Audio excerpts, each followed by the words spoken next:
Thank you so much, BW, for putting this together, and it's really lovely to see so many people in the audience and such a fantastic topic and a very pertinent topic as well across India Inc., I would say, inclusivity and diversity. Uh, I just wanted to kind of start off with some statistics, like 45% of Indian startups are emerging from tier 2 and 3 cities and are led by at least one women director. This is some latest stats. This wave of diversity and inclusion can clearly create a level playing field for diverse groups and propel the Indian startup ecosystem to unprecedented heights. However, there are also stats that talk about how it's going to take almost more than hundreds of years to bridge the gender gap.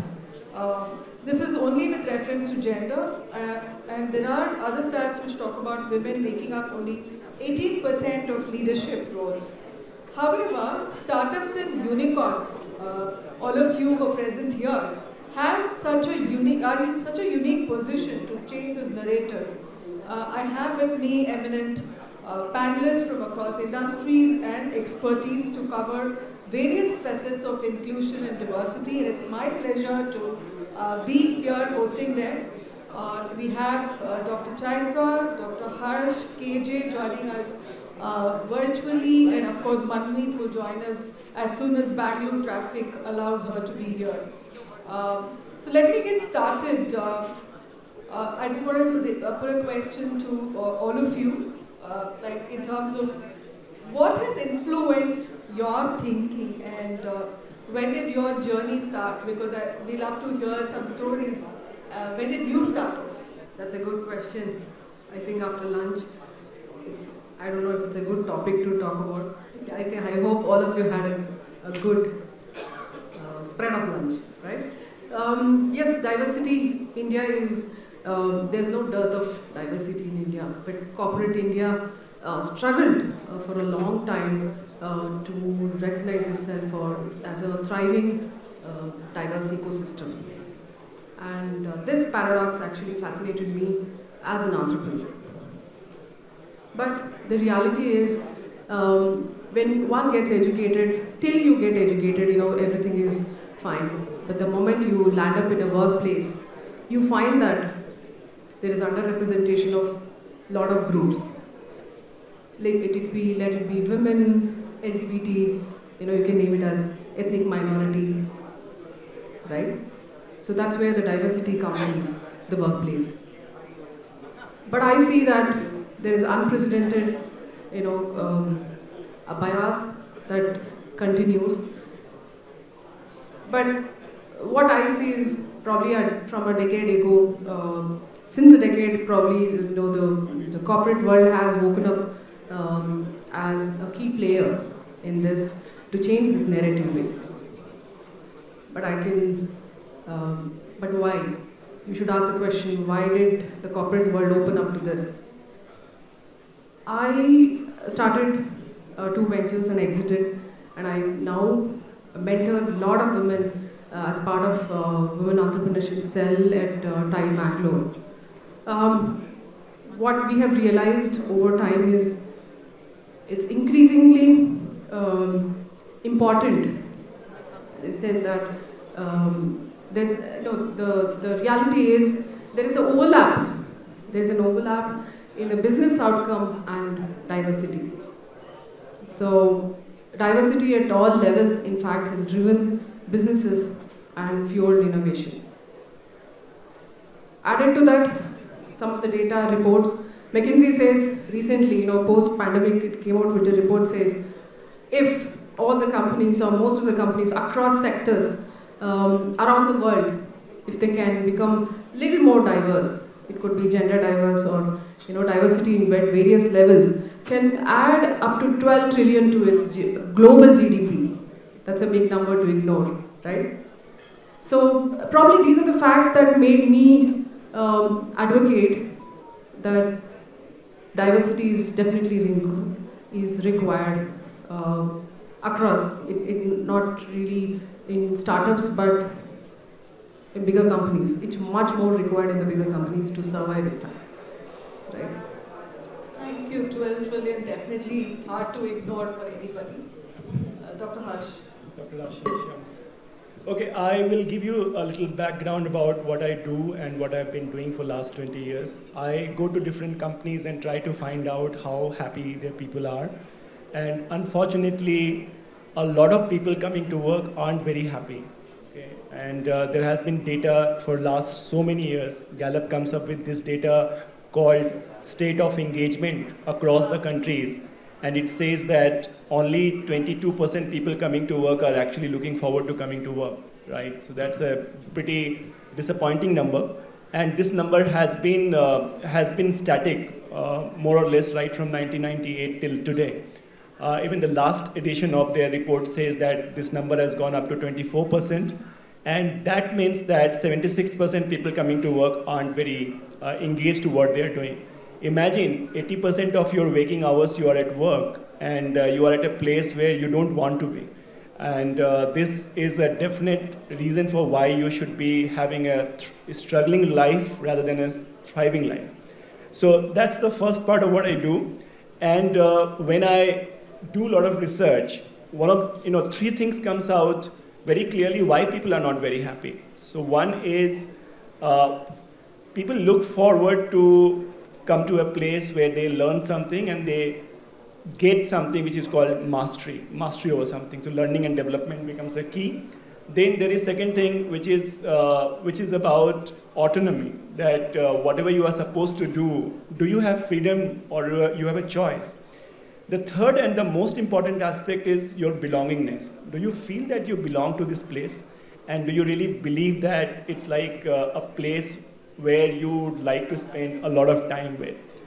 Belongingness, when you talk about, we have done a lot of research around belongingness, and one of the research which we did, it said that people who responded to this question, that in my workplace, I get particularly picked up, for different reasons, created the maximum impact on the way I look at myself in the workplace from a stress perspective. And those people who felt that they are not included in the decision making, or their opinions don't count, or they are not even asked for opinions, were the unhappiest people. Okay, and that these data points actually started giving a lot of signals to me that while organization is very big, but still we have got pockets of employees who feel that they are not integrated. Okay, and they feel that there is no inclusion, and that gives rise to a lot of depression, stress, this hopelessness, and low productivity. And I think as a workplace researcher, from there onwards, I started looking at deeply in terms of what exactly happens when you make a team diverse and also make everybody feel that they are included in the entire process and they belong to a particular place. That's the starting point from my side. Creating happiness, how exciting is your job, and I'm sure you get to your work every day with 100% happiness. KJ, welcome all the way from Dubai. I just wanted to come to you and ask when and where did you start your journey from? Yes, Bhuvana, thank you. Thank you for inviting me, and to my fellow panelists and to the audience here. Yes, so how did my journey begin? I like to start with saying or asking the question, what does it take in the way we see ourselves, our thoughts, our emotions, and our stories that help us to thrive in an increasingly complex and fraught world? And that question has been at the center of my life's work, because how we deal with our inner world, that drives everything, every aspect of how we love, how we live, how we parent, and how we lead. And so, with that said, it's a situation where the conventional view of emotions as good or bad, positive or negative, that's rigidity. And rigidity in the face of complexity is toxic. So we need greater levels of mental agility for true resilience, thriving, and diversity of emotion. So diversity isn't just people, as most of us know. It's also what's inside people, including diversity of emotion. And the fact is, the most agile, resilient individuals, teams, organizations, families, communities, they are all built on an openness to the normal human emotions. So it is this, that's what allows us to ask the question, what is my emotion telling me? Which action will bring me toward my values? Which will take me away from my values? And so my journey began in the messy business of the corporate world. And I moved up in an environment of a culture of and leadership that was committed to what I call denial. And it's denial that makes past years of self-serving policies and practices possible when people convince themselves they're doing nothing wrong. So, in essence, denial is exclusion. And yet, I first learned of the destructive power of denial at a personal level before I understood what it was doing to corporate culture. After losing a very dear friend unexpectedly in the prime of his life, I struggled. And I was mentally and emotionally depleted. I was spiraling out of control. I stopped my regular workouts. I began unhealthy eating habits, refusing essentially to accept the full weight of my grief. And no one knew. And in an environment that values relentless positivity, as most of us have experienced, I thought no one wanted to know. So that said, I'm grateful that my executive vice president, who happened to be my mentor as well, was mindful. His empathy invited me to show up authentically to my grief and pain. And that invitation allowed me to begin healing the many emotions I was feeling. And so I always like to use the analogy of a soccer player. Like a soccer player, I began moving beyond the rigidity of denial into what I've come to call mental agility. So that traumatic experience almost 20 years ago, that was the start of a revolution that shaped my life's work. My mentor's empathy was a spark for change, and my courage, that was the act that allowed the flame of mental agility to build. So that is the story. Thank you. Manmeet, thanks for joining us. And we just got started by sharing where the journey started in terms of you as an individual. Hey, you can all hear me. Yes. Firstly, apologies. Bangalore traffic has become worse than I thought it was, so apologies for that. Yes, for me, the entire journey has been interesting because, like a lot of us, I started off believing that meritocracy is all that is needed. You don't really need to worry about anything else. Everybody has equal opportunity, and if you deserve it, you will get it. But I think I was actually asked to sort of solve for the fact that at that point in time, my organization, we were close to about 20% women. And from a very logical point of view, it began to seem weird that there should not be more women in the office, in the corporate environment. And then as I started thinking about it, the fact that you also did not see the other minorities typically in the corporate environment just didn't make sense. Which is then you start sort of examining things like systemic concerns, systemic issues that are leading specific set of people to not necessarily get the set of opportunities they would. Not necessarily overt things that are people are doing to actively change things for people, but maybe hidden biases, unconscious biases, just the way the systems are set up that make it harder for certain sort of people or not. And then as you sort of keep going down that path and start experimenting with slight small changes, small nudges in the environment, you find that in fact it's making a difference. And that's when it became more and more real for me that while individuals need to do everything to be in control of their lives and not feel like victims at any point, there is also a whole lot that the environment can do. You can do if you have any power at all to help other people rise above and not necessarily be limited by the society and the system that you find in yourself in. And that's sort of where, for me, the investment on the diversity side sort of comes in. Thank you. I think conscious inclusion is the way to go, and it starts at an individual level and then percolates to organizations. Thanks for sharing that, Manmeet. Dr. Chaitra, I will come to you. Learning and delivering is, of course, a passion, and your zest for experimentation is another thing. There's so much that I kept reading about you, and I was in awe, I should say, at PhD from IISc. I'm sorry, I can't even dream of that. She's a globetrotter and a wildlife photographer as well. That reflects various sides of your personality, and you also kind of consult with many organizations, and a diverse organization clearly is something that can attract diverse customers, investors, and partners also. While there is this organization level conversation, you also kind of work a lot with the society. How do you see that happening and one influencing the other? Yes,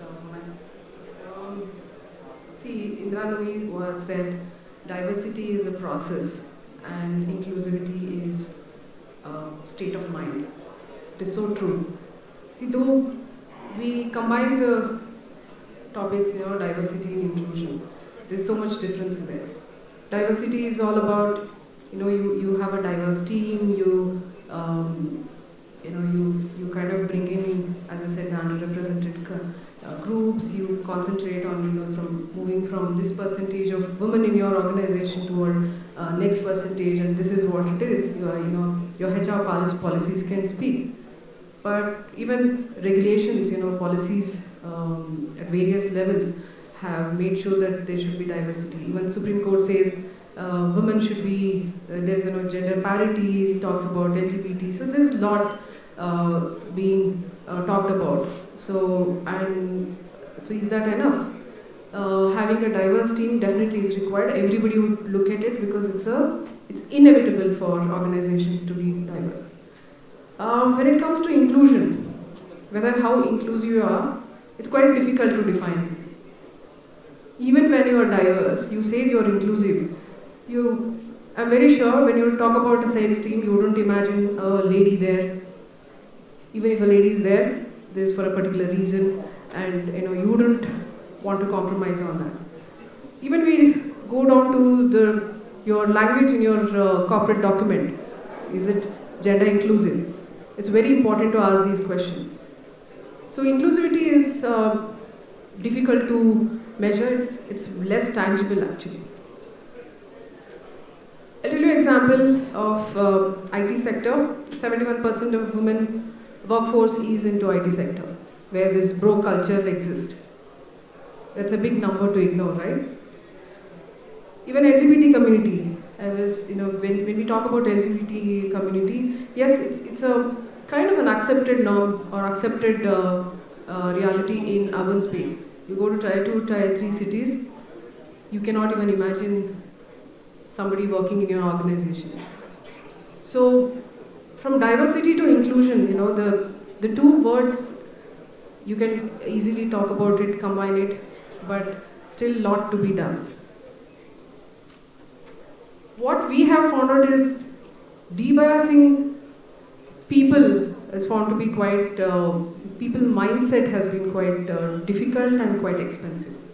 So we always work at the organization level that diversity and inclusion are, part and parcel of it. And when we mentor startups, they don't come to us for, market reach, your customer acquisition. They don't come even for checking their numbers. Why do they come to us? There's much more to it. How am I going to retain my team? How do I make my team driven, right? So it's not about just diversity. Unless you have this inclusivity built into it, you will not be able to, you'll not go a long way. It can be quite detrimental there. So it is about, as I said, it is about the mindset, acceptance at various levels, starting from your organization, whether diversity and inclusion is part of your core values, whether you are percolating it down the pipeline to the last man in your organization. But the fact is, the reality is, women is never seen, even women or any of the ethnic minority or LGBT, you take any underrepresented groups, we don't see them as a composite unit. Unless you start seeing them as composite units, it's very difficult to say that we are inclusive. You can always say we are diverse. You cannot claim that you are inclusive at all. It is so important that the mindset needs to be changed. As I said, even if you look at PhDs, majority of women come forward. What happens after that? Why is that?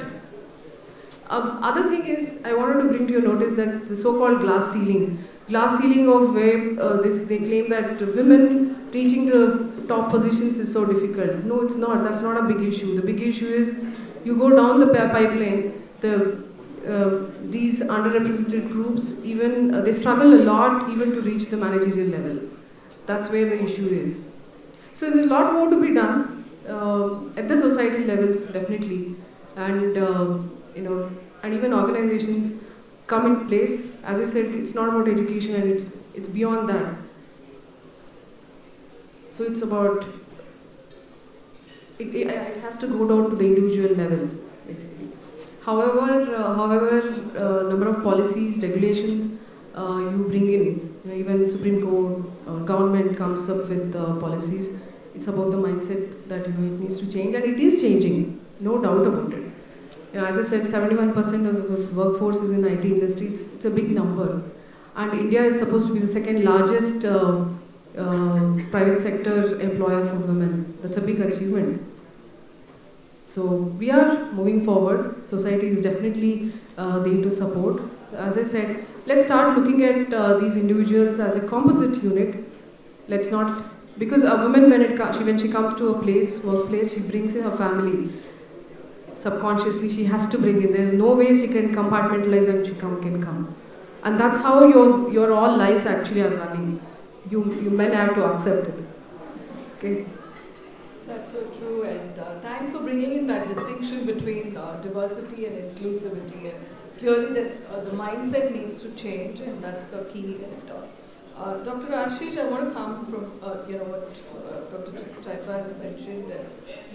While you creating happiness, but you also need to have tough conversations, right? That's the beginning of the conversation around diversity and inclusivity as well. So, can you share with us what's the most tough conversation you've had with organizations and or helped them solve a tough problem? In fact, I've been consulting companies for the last 20 years, and one of the realization I have that the biggest problems are those problems which companies don't even realize that's a problem. Okay? We all know that we should be exercising, we should be having good food, and we should take care of our health. Still, we don't do that. We take it for granted. We are told that you should sleep for at least 7 to 8 hours, but we don't do that, right? So similarly, in organizations, the biggest question people ask, why D&I? Okay, why should I be actually even thinking about it, right? Is it a problem? And once that question comes in from if you're the CEO or the founder of the company, and you even don't consider that to be a problem, that's a problem. And I think in my experience, I won't say these are the difficult conversations, but these are important conversations which we need to have. And I can tell you that once the top team is aligned, once they know that D&I can actually make a difference in their business, then obviously they embark upon it. But that's one part. Second part is, as human behavior, it's very difficult to adjust to a contrasting situation or contrasting thought process. As human beings, we tend to see similarity in others to make a connection, right? So I will ask you, okay, which place you are from? So you say, I am from South India. I say, oh, I am also from South India. There is a connection. The moment I say that I am from North and you are from South, there is some, some distinction in my mind, okay? That's where you create caste, community, religion. It's division, right? You are diversifying so that you can make connection. Unfortunately, that actually takes us away from the entire unity which we are trying to seek. So from my perspective, how do you work on the mindset of people down under? It's not about the top team to say that we want to build a diverse organization and we are convinced. But then how do you ensure that obvious and unobvious biases are not perpetrated to people whom you are actually trying to bring in? And as Dr. Chaitra was rightly saying, that diversity and inclusion are two different things. From my perspective, diversity is having everybody in the room, and inclusion is asking them to dance, right? So these are the two different things. You can be in the room, but you still can sit and not included here. So I think these are the important questions which we have been talking to different companies, and I'm glad to say that once the top team understands this and they start seeing the value of diversified team being more productive, diversified and include teams which have got inclusion, has got less attrition, high happiness, they start realizing that this is something which need to build. And most importantly, when you have diverse set of people who come with different point of view on the same thing, your mind expands. And then you start thinking things from very different perspective. So I think I won't say very tough questions, but very simple and important questions which we need to, I have been asking different founders and CEOs that why they should get onto this journey, and why being a startup is not a hindrance in you building a diverse organization. Recognize that you don't know that, and it's absolutely fine to take external help, right? You don't have all the abilities within the organization to resolve multiple problems. Thanks for sharing that. KJ, I'll come to you. Like, you work in a very different area of empowering organizations and creating happiness. Can you enlighten us on the role of neuroplasticity on productivity and innovation in an organization? Yes, thank you for that question, Bhuvana. Yes, when I ask executives how plastic is their organization, I'm usually met with blank looks and responses that relate to their environmental or sustainability policies.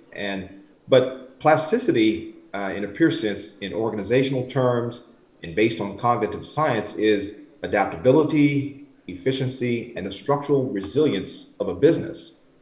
So a plasticity approach is needed at an organizational level to help businesses keep up with the pace of human, technological, and cultural changes facing us all. So as critical processes of change management, training, and leadership are understood more and more through the window of organizational neuroscience, the impact is clear. And preliminary research suggests not investing in neuroscience is to remain on the fringes of global economic and social development. And this research also shows that intensive exercises in empathy, perspective taking, and mindfulness can break selfish habits and change the brain's negativity bias so people become more altruistic. And such results could shake the fundamental underpinnings of orthodox economics, and it has implications for management too. And so for decades, people studied organizations as though managers were interchangeable.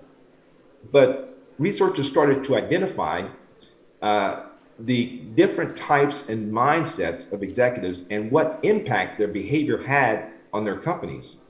And as a given, these behaviors reflect a mindset. But the question is, what can change? Well, brains can. That much is known. And if the latest science makes it easier to work out how to change executives from one type, say selfish, to another altruistic, whole possibilities for development. For instance, poorly managed change can result in, so it's important managers are aware of how their words, their emotions, their conduct have a significant impact on team mood and results. So in essence, neuroscience posits making it easier to work out how to change organizations for increased productivity and innovation. And this is what my company does, KJL International. It offers the rewiring of the brain for change. And I believe leadership should pursue positive, sound scientific methods to improve how the brain performs, just as CEOs should work out enough to minimize the risk of heart attack. In effect, neuroplasticity is our ability to form new pathways in our brain through conscious intention. And that is what I feel is needed at a time to, again, increase productivity and innovation through changing how our brains function. Thank you, KJ, for getting into the science of it and also bringing out the point of how we need to change inside out as well. And it's not just about talking, but understanding our brains and our body and the emotion aspect of it. Exactly. Thank you. Manmeet, I'll come to a very pertinent issue that's kind of plaguing the organizations in India and worldwide as well, talent, right? Well, there's so much of talk about, getting diversity into hiring people, and on one side, it's easier when it's a simple conversation like gender. Right? It's like, yeah, you need to get so many women, or you need to get so many people in such education or a tier 2, tier 3 towns. But there is the other side of diversity, which is the LGBTQ and other marginalized groups where they're really not out there. Like, so how do you really solve that problem in your hiring, and especially in an organization like Phonepe? Yeah, it is. I mean, hiring is in any case a very, very difficult situation right now with the way things are. For us, what has worked, like you mentioned, hiring women, it's not easy, but at least it's easy for you to reach out to the target audience. You can very easily, very specifically put in processes to make sure your sourcing pipelines are diverse from a gender perspective and all of that. But much harder when we are in an environment where people are not comfortable even talking about their specific level of underrepresentation. You do not want to disclose your sexual orientation. You may not be willing to disclose your sexual identity. There might be other factors that go in, but you're not really comfortable. So for us, our focus right now in the organization is gender and sexual minorities and people with disabilities. So there what helps is just being very public about the commitment that we have and being able to talk very openly about the things and the initiatives that we've already taken. The other thing on the LGBTQ front that has helped us is that certain, for example, trans employees, you can hire, and they do actually even help create a very visible impact on the organization and in terms of people's states of mind around what the organization is willing to do. And that in turn helps set the cycle towards more people feeling like, of course you have to be able to retain, and they have to be strong brand ambassadors saying, yes, in fact, their experience in the company has been good. The other thing that has also helped is partnering actively with organizations that do a lot of work in this space. So we can develop and deepen our pipeline of talent. Where it has helped us is that it has ensured that at the most junior levels we are able to create a pipeline.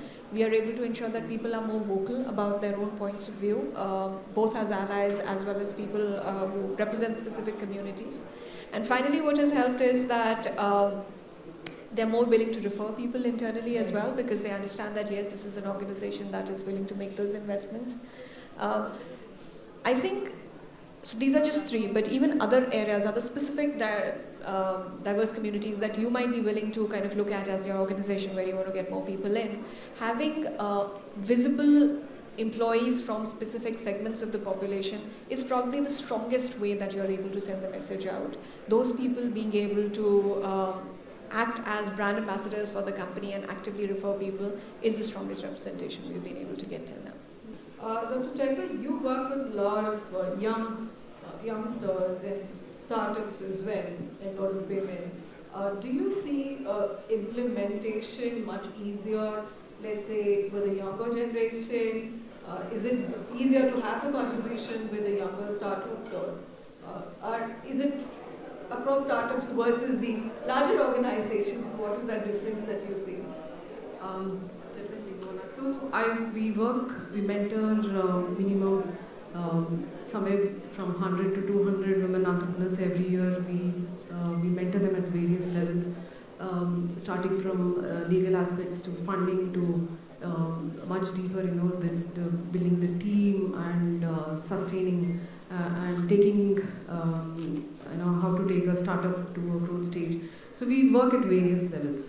As you rightly said, the mindset definitely has changed. In the young generation thinks they don't really wait for themselves to acquire all the talents. As I said, that's where the diversity starts. They start looking at, okay, I'm capable of this. This is my idea, and this is the starting point. But what else I need? I need to. They're very clear. Millennials are, Generation X also very clear about what they want. And the best part is, if you ask me, all these women entrepreneurs that they come for mentorship, are they only looking at hospitality, garments, or getting into hotels and things? No, into deep tech, AI. They're looking global. Trying to be present globally. So from the day one. So that's a big benchmark, you can say, big success stories that we are seeing now. The trend is definitely that. So as I said, the young generation is, as I said, they really don't waste time in building a startup for a long time. They quickly look into a team which is which they will not be able to fill in, and they definitely partner or get hold of people who are good at something, and then so the diversity comes to that level. So if you want to go global from the day one, so you don't want to be struggling here in India, making your startup reach out to the market and then be successful, your POC, and then go to the other markets. No, it's not so. So working with young generation is definitely there's a lot to learn, and it's been much easier. They're very clear about their, as I said, clear about their requirements. Dr. Ashish, I just had a follow-on question from what you had mentioned earlier. How do you really, in today's world of data and insights, right? How do you help organizations measure the happiness quotient there?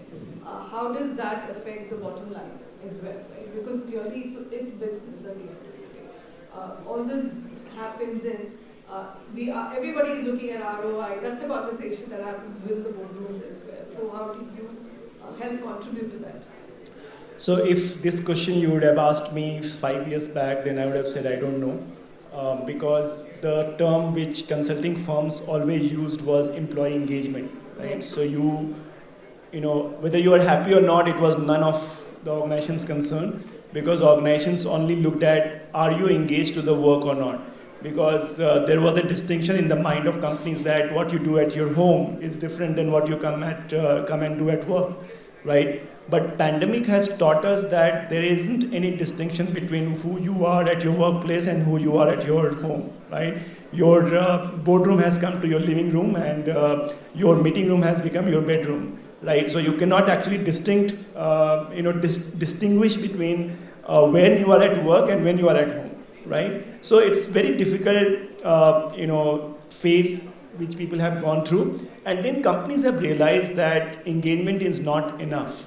Right? And the realization people also have, and particularly my company, Happy Plus has come up with this point of view that if you have decided to be unhappy, then nobody can make you happy. An organization should even not try to do that, because everybody has their point of view of why they come to their work, and you are dealing with adults, right? Organizations have always thought that they are like adults, and they will ask people what makes you happy, and then we will give you those things which you are asking me, which is impossible, because different people will have different perspectives and different needs. As an organization, you cannot do that. So what we are telling companies that whatever you are doing, keep doing. Make managers responsible, make leadership responsible about your engagement. Also take care of your processes and system, but ensure that you start telling people that take care of your own happiness. Okay, create a mindset where you don't run to the company for everything, saying that this is not working, so I am unhappy. This particular process is not working, so I am unhappy. There needs to be a system which tells me that I am building on my resilience, I am building on my growth mindset. In fact, you will be very surprised to know that when we feel that we are very stressed at our work, and there is a boss who is really troubling me, or where there is a work which is really troubling me, at that point of time, it may feel very, very difficult for you. But after 5 years or 7 years, when you reflect back at that particular time, you realize that you have grown as a very mature individual, because you come to know so many things you would not have learned if things would have been very normal for you. So I think having these perspectives, that while it is a tough environment for me right now, but there is still some learning for me, goes a long way. And I think as organizations, we need to start teaching companies this, because now there is plethora of data. You can just Google and find out that although this is very obvious that if you are happy, then you are productive, but still now there are scientists who have proven it, that if you are happier, then your performance levels goes high, and not only your performance level goes up, but people with whom you work, I think you wake them up also. And I think from a big team who is working together, and if they are happier, then they can produce amazing results. And that's what our last panelist was saying, that if you have got 30 or 50 people in your team, and they are working with you with a lot of happiness, then magic will be created. Yeah, absolutely. And I think as human beings, that's what we're here for. Like, we're always striving to be happy every day, and all of that we do is towards that. Yes. I think we're actually kind of running out of time. Last question that's addressed to all of you, and probably we'll start with KG. What's your biggest advice to the audience here today, and on getting started on ED&I, or creating that X factor that will help them change the narrative? Yes, thank you, Bhuvana. I'd just like to dovetail over what Dr. Ashish just described. Happiness is contagious, so yes, that's a definite point that should be taken. For me, I think the advice I would give is I can't stress enough that there is a powerful key contributor, and that is individual consideration, which I think all the panelists have today described. This is what helps people bring the best of themselves to work, to build a startup, whatever it is, in terms of an endeavor. And so in essence, diversity is personified whenever you have that kind of mindset. I think when you have a poorly managed change kind of experience, that can again create some alarm messages within our brain, but it all starts with you as the leader. And as I stated before, you've got to be aware of how your words, your emotions, and your conduct can have a significant impact on team mood and results. So with that, I think when we look at how we can begin to transform our brain, which I think I mentioned neuroscience, that's essentially allowing us to rewire our thinking to a better level through conscious intention. And that will allow us to see others in a way that offers empathy, compassion, resilience, thriving. All of those things come about when we have a deeper level of appreciation for others and their difference, and distinguishing their assets and their strong points. So all of that, I think, has to be in consideration when you are, again, being a leader, manager, or a founder of a startup. That really is speaking to what KJL International is about, and that's helping people to, again, get to a different place in their mind so that they can shape their brain for better opportunities and better way to handle stress, and all the other things that come about in our daily lives as well as at work. Thank you. It clearly starts at the head, figuratively and literally. Thanks, KJ. So that's not an advice. Probably embracing inclusivity is, yes, it's required, but doesn't mean that you need to reboot the entire culture of your organization. You can probably split it. Definitely, as Ashish said, you can't make everyone dance in the room, right? So what one can do is you can invest on your emotional intelligence, active engagement and empowering the last man. Well, it can be defined the way you want it, right? And feeling innovation. And these are certain things, being empathetic. These are things that definitely a step towards inclusivity. And I'm sure, I know diversity is inevitable, but inclusivity will take you to the next level. So, that's about it. Thank you. Okay, I will just give 2 examples of, my advice is having a change in mindset, look at things from different perspective.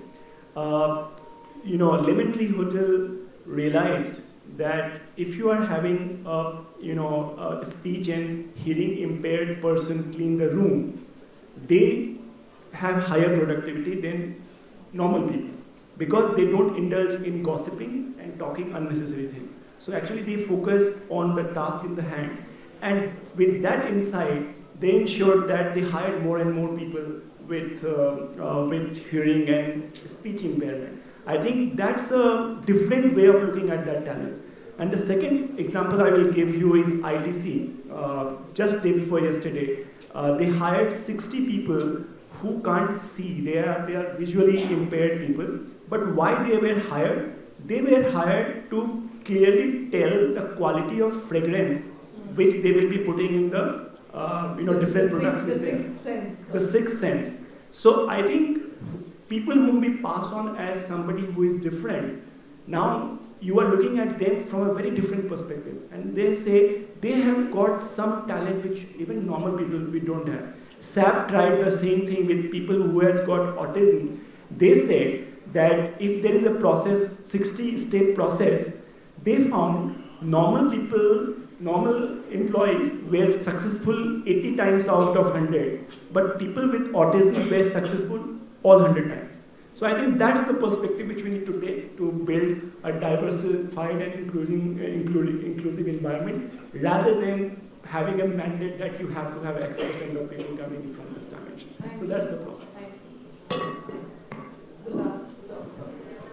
So, what in the last few years has become very clear to me is that the most impact you can make, regardless of where you are, what systems, etc., that you're trying to put in, is the behavior that you role model every day. When you're building your own team, your set of 10, 12 people, not the large 100 people that you might have, how do you make that diverse? How do we actively look for people who are not like us, not like me in thinking, not like me in background, not like me, gender, sexuality, whatever. And that probably does the most in encouraging the broader team to learn from that and put in a similar system in place for their own groups.